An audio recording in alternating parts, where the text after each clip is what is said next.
Hey, hello everybody. So today's Calc 2 supplement video is on the integration techniques review worksheet that was posted on Blackboard and that we talked about in class. Um, so we're gonna really quickly go through. There were 21 problems. Um, you know, typically I would expect each of these problems to take you, somewhere between 5 and 15 minutes to figure out. So, certainly I wouldn't expect you to look at each one of these problems and immediately know the correct course of action. Part of the value of going through these problems on this worksheet is really, struggling and working through it and coming up with the solution on your own. It's, a completely different feel to just watching me do it or to even doing an integral on your own, kind of on the homework when you know what section it's in, when you know what technique is going to be expected to be used. So I'm going to try to keep this video to a manageable length. If I went through every one of these in complete detail, this video would probably end up being a couple hours long. So basically, I'm going to hit the high points for each of these integrals. I'm going to kind of maybe give you an overview of what technique or techniques would be used, and give you a rough idea of the answer. If you have any questions about any of the details, of course, you can reach out to me, or if you have any concerns about exactly what maybe one of the answers is, if I didn't write down the full exact answer, because some of them just take a while to write down, you can always pop the function into something like Wolfram Alpha and get the output and kind of check your answer that way. So this is really meant as a guide. If you had worked through this worksheet, if you got stuck on something, this might get you unstuck on a problem. Or if you had, worked through and gotten answers for most of the problems, you can kind of check were you on the right track. But really, the more important idea in this worksheet is that you get the ideas and the approaches right, and you understand how these different techniques can interrelate with one another. That's more important than getting, all of the little signs and the constants and all of that right at the end. Okay, so we did actually work through 4 of these in class in a previous class. So for the ones we did work through, I'll kind of refer you back to those, back to that class recording for the solutions to those. So I'm going to try to keep this video to 20 or 30 minutes. So about a minute or a minute and a half on each problem. We'll see how that goes. So problem 1 done in class, so we can move on to problem 2. Problem 2 can look daunting, but we might realize that there's just an algebraic simplification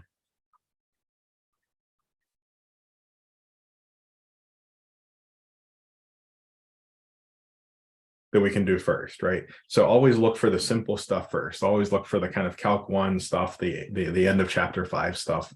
There's an algebraic simplification we can do, and we see that this breaks things into 3 integrals. Polynomial, easy to do.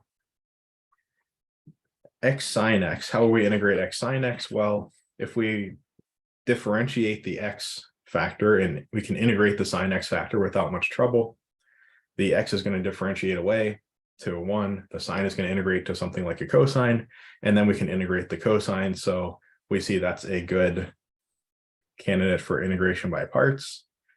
So let's say u equals x, or let's make it 2x, and dv is sine x dx. So that middle integral can be done with integration by parts. And this last integral, we would apply our trig identity, whether you might call it the half integral or half angle identity, although the way that we wrote it doesn't look so much like a half angle identity. But we see that we have an integral of sines and cosines that has a total even number of powers. So we're going to use that half angle identity, convert this into essentially an integral of a cosine, and then we can just integrate that straight away. Problem 3 was also done in class. This was a partial fractions problem. We factor the denominator, break it up into 3 partial fractions, and perform the integral. Okay, problem 4. So this is definitely a challenging one. Again, how do you know where to go with a problem like this? Well, you kind of work your way through the techniques that we have, and you say, well, is a substitution likely to work? If I use u equals square root of x, do I have any kind of du that might be helpful? Not really.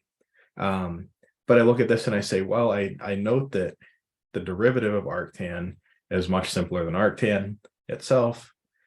So I would like to differentiate this factor. That would make things simpler, and I can integrate the other factor. So using integration by parts, where dv is just dx, these can be kind of tricky to see. This is going to yield a simpler integral. This is going to yield, in addition to some other stuff, but this is going to yield something like root x over 2 times 1 plus x dx.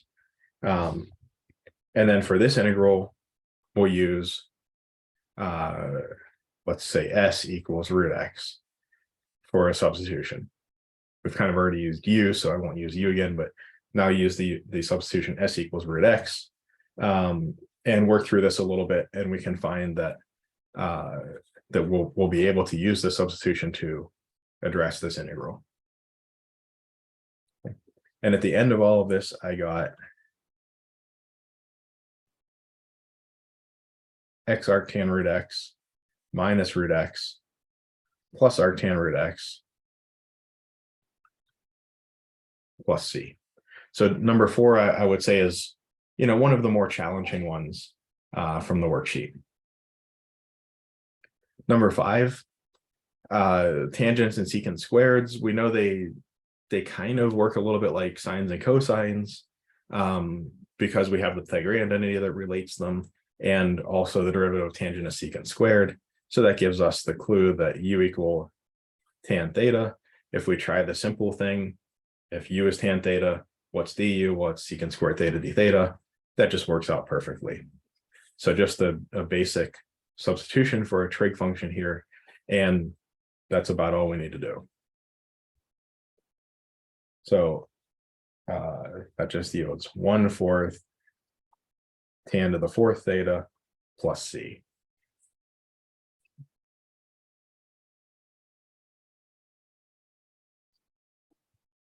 Number 6 we did in class. We saw that the key here was to just split up this exponential algebraically into e to the x times e to the x, and then do a substitution. So always remember, always keep in the back of your mind that there's that ability to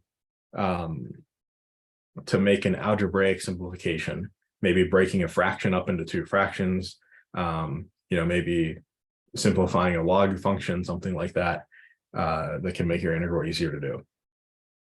Okay, so number 7. So here we note that the complicated thing is the 4x squared plus 1 in the denominator. So we might be tempted to jump to something complicated like a trig substitution, but here, nicely enough, just a standard u substitution is going to work fine. U equals 4x squared plus 1. The du is going to have an x dx in it, so that meshes with the top nicely, and this will be straightforward to do after that substitution. So problem 8, we have a sine cubed over cosine. And again, we might be tempted to do something complicated here. We might be tempted to do like a sine squared times tangent or something, but that doesn't seem likely to be fruitful. But we note that kind of the difficulty here is that cosine in the denominator. So if I do u equals cos x, then du looks more or less like sine x dx. That's going to leave me with an extra sine squared on top. And I see that u squared being cos squared x, I can easily switch that into a sine squared. Sine squared x is 1 minus cos squared x is 1 minus u squared. So this is going to be something like the integral of 1 minus u squared over u du. And from there, again, we can pretty easily split that fraction apart, break it into 2 integrals, go through the motions, and get the solution. Okay, so number 9. So I think number 9 is also kind of a challenging one. There's a couple steps here, and a couple of a couple points of confusion. So the first thing that we might notice is that there aren't a lot of techniques readily available to us, right? So something like integration by parts isn't going to work. Something like, trig substitution doesn't seem like it's going to work. So when there's not a whole lot you can do, the two things that I would say to look for are, number one, algebraic simplifications, and number two, U substitutions of various types. So if you don't see an easy U substitution, maybe look for something a little more complex, see if you can make something work. And we're going to see kind of both of those here. So first, note that we can rewrite this as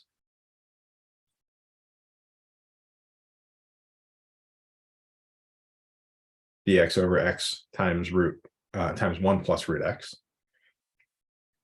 And now I say, well, that root x is kind of the thing that's making this challenging, right? If that root x wasn't there, if this was just x times 1 plus x, I could do partial fractions. It would actually seemingly be a pretty straightforward partial fractions problem to do and get the answer. But it's that root x that's causing the problem. So maybe I'll try a substitution. U equals root x. And what's du going to be? 1 over 2 root x dx. And we might be, a little, I don't know, say hesitant here because we see this 1 over 2 root x and we don't see a 1 over root x explicitly anywhere. But I might note here that dx is 2 root x du. And usually I don't want to write things like this, but in this case, what is root x? Dx is 2u du. So this is going to be 2u du. That's what the dx turned into.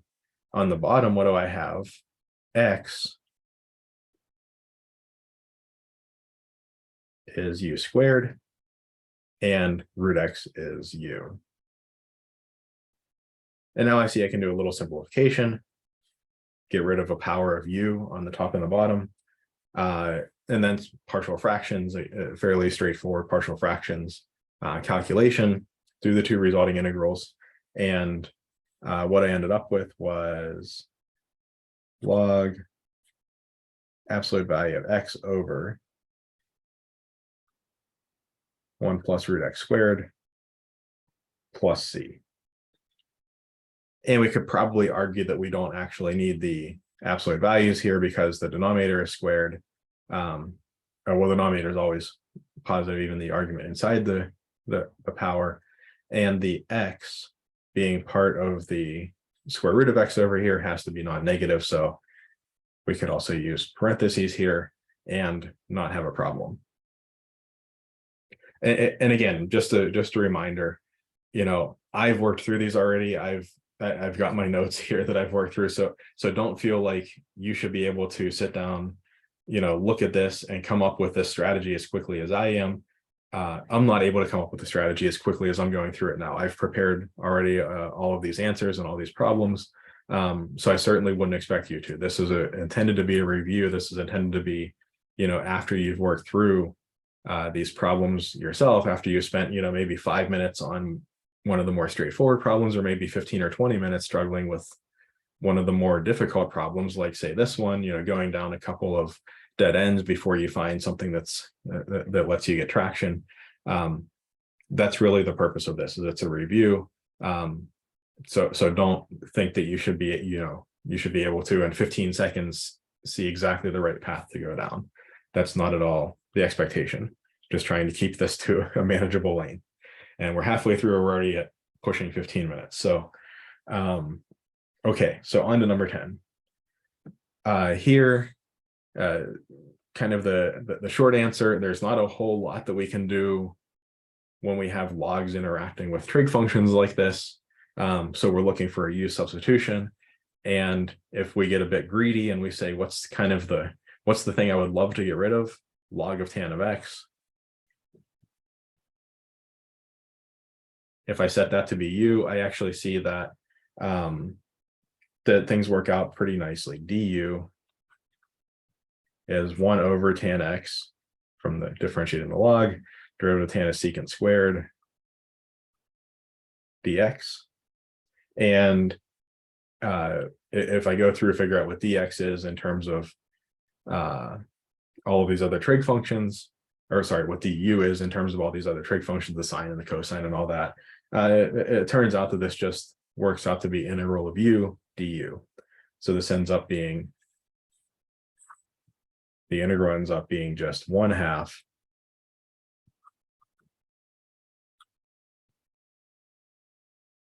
log absolute tan x squared plus c.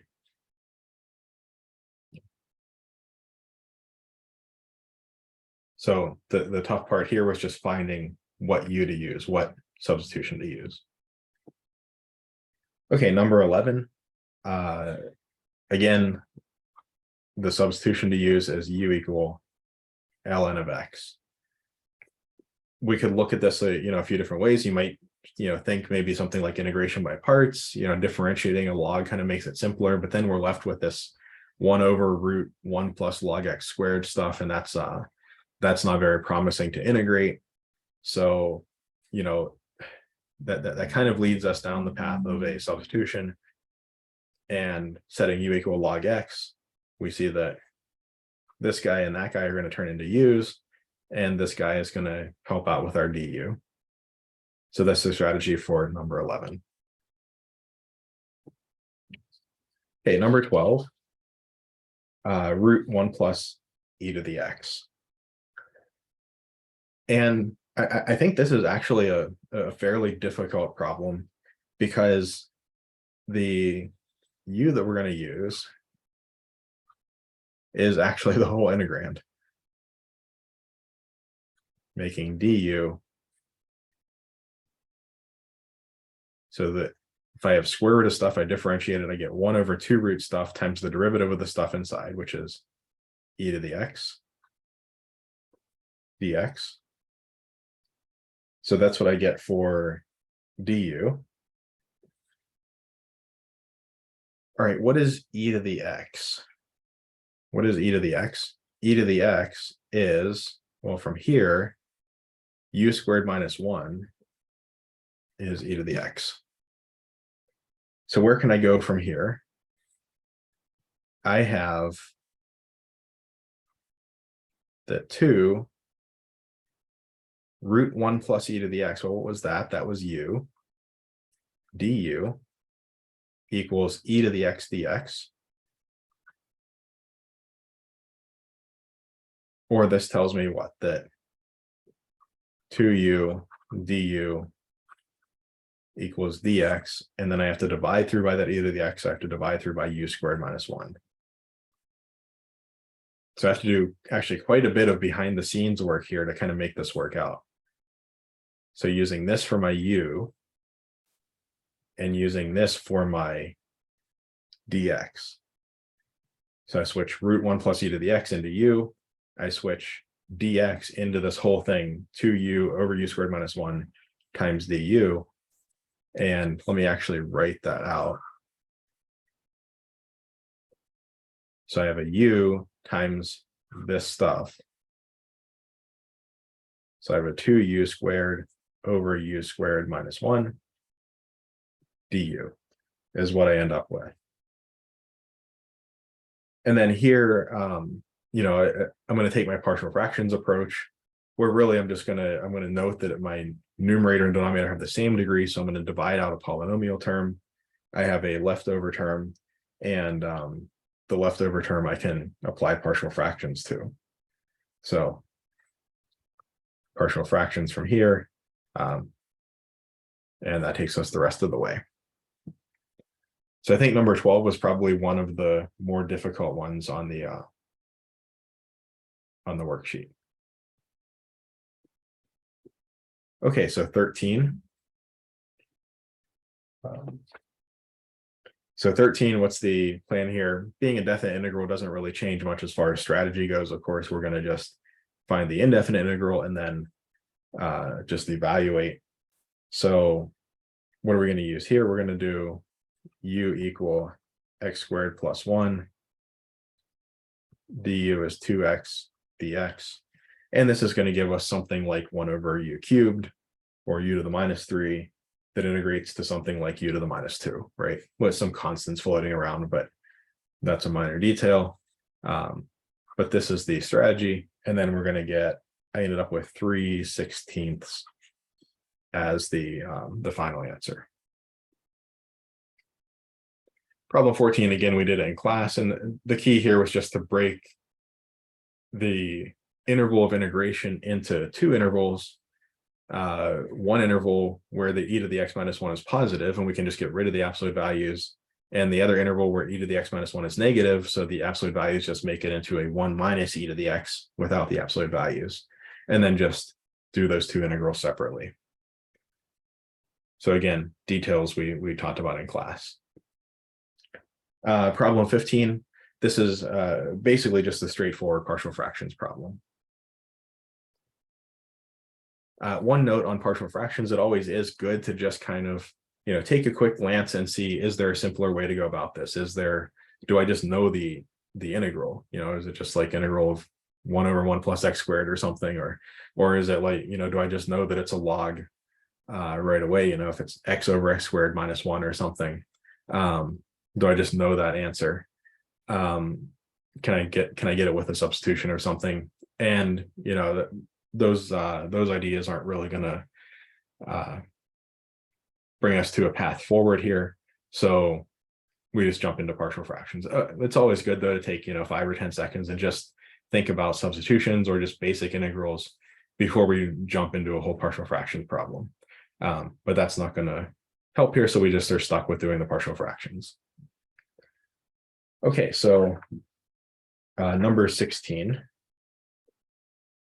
So number 16, what's the problem here? The problem is really that radical on the bottom.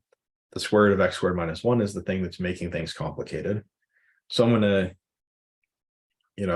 this is another one where you probably poke around, you probably do try out a couple of different things, see what works, what doesn't work, and maybe eventually come on to a u substitution of square root of x squared minus 1, and then du.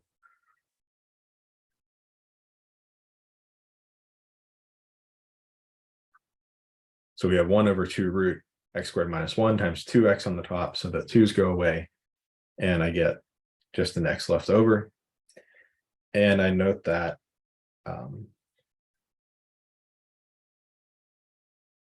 so if I have an x up here, that puts an x to the 4th, which Outlook or OneNote does not want me to write. There we go. Puts an x to the 4th down there. I don't know why it's doing this crazy stuff with this little arrow over here, but it puts an x to the 4th down there, and we see this bit is our du.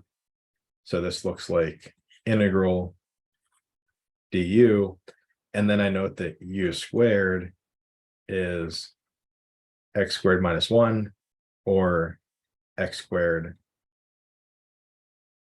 is u squared plus 1, so x to the 4th is u squared plus 1 squared, and so this gives me 1 over u squared plus 1 squared, integral that du. And the way to do this is to note that this is a nice setup for a trig substitution, that 1 plus u squared, if I had a tan there, tan theta, 1 plus tan squared is secant squared, and I can go that route and end up with, what do I end up with? I end up with the integral of 1 over secant to the 4th theta times secant squared theta d theta. So all of that just boils down to integral of cos squared of theta d theta. And then we would use our half angle formula on that to just bring everything home. And, ideally write everything back in terms of the initial variable x. To help us out there, so later on down the line here, we'll use u equals tan theta, and so what does that mean? That means that tan theta, tangent is the opposite over adjacent. We'll call it u over 1, u1 and root 1 plus u squared.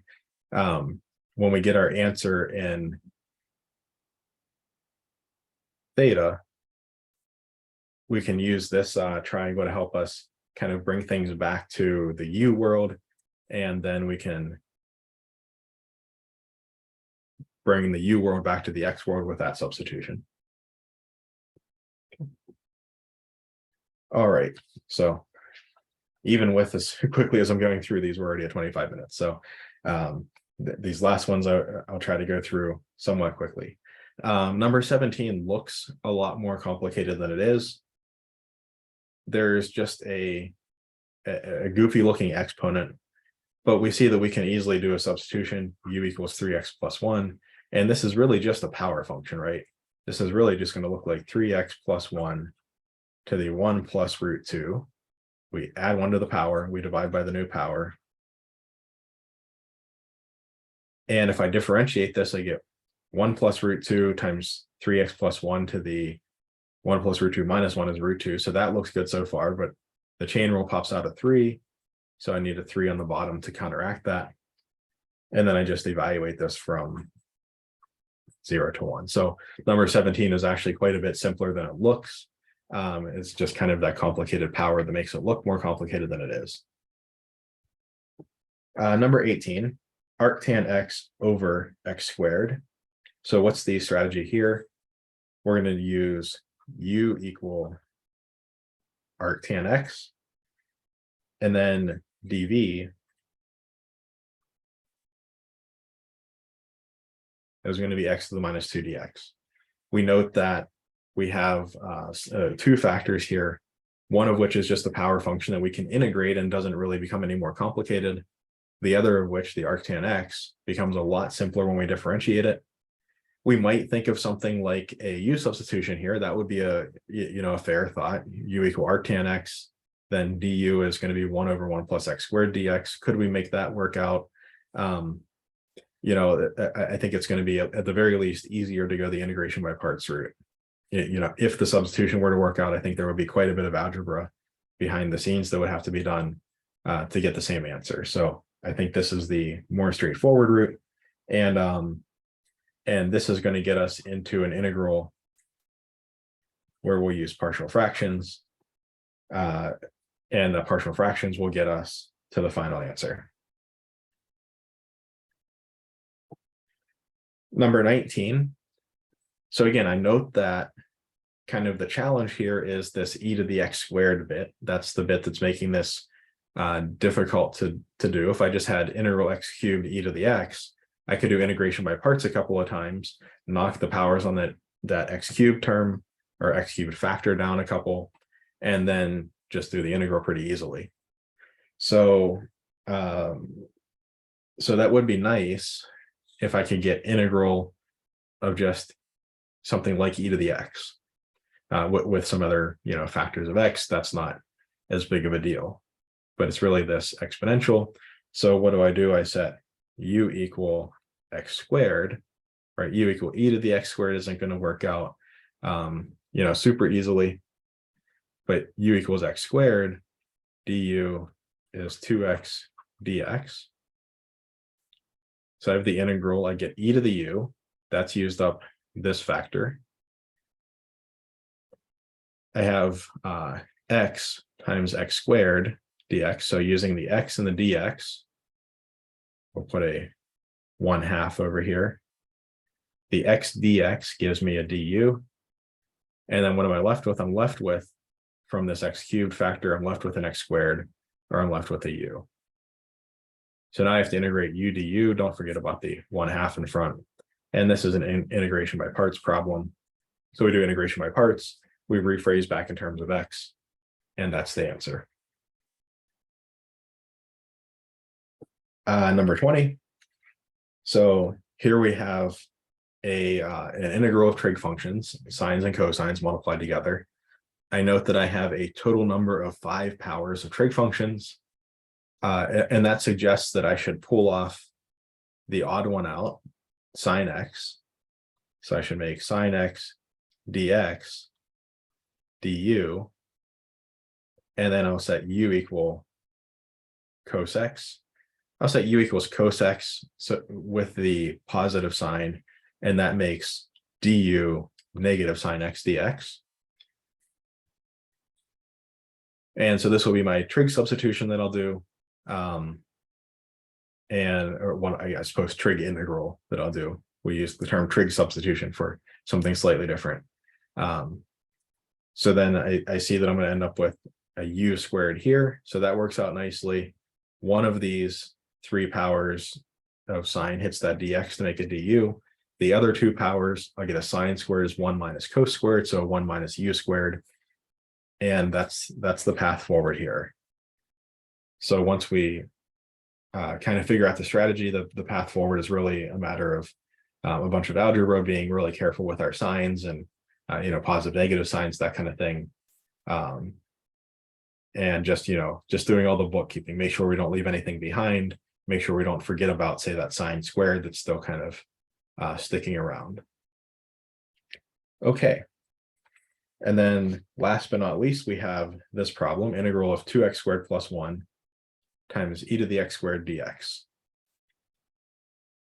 So, this didn't quite copy over correctly, but so interestingly, integral of 2x squared e to the x squared dx and integral e to the x squared dx, neither one of those really behaves nicely. We can't write the integral in a nice way. But it turns out that for this one, we actually kind of can.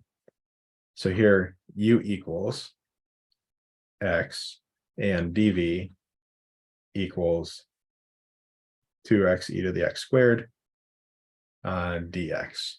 So if I consider this integration by parts formula, then du is dx and v is, well, I note that this is just the derivative of e to the x squared, right? Again, e to the x squared, when I differentiate, and then the chain rule pops out of 2x. So what do I end up with? I end up with the integral of 2x squared, so integral u dv, e to the x squared dx is equal to uv x e to the x squared minus the integral of v du e to the x squared dx.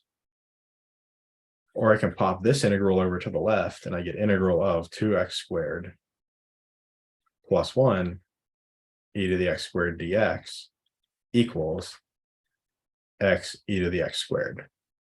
And let's throw a plus c on there. So that actually turns out to be what, that actually is what this turns out to be.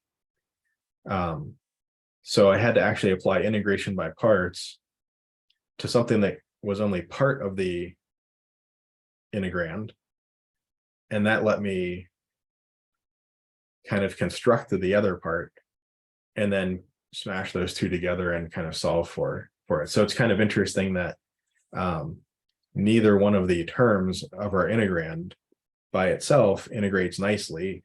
We can't write the answer in terms of elementary functions, things like powers and exponential functions and so on.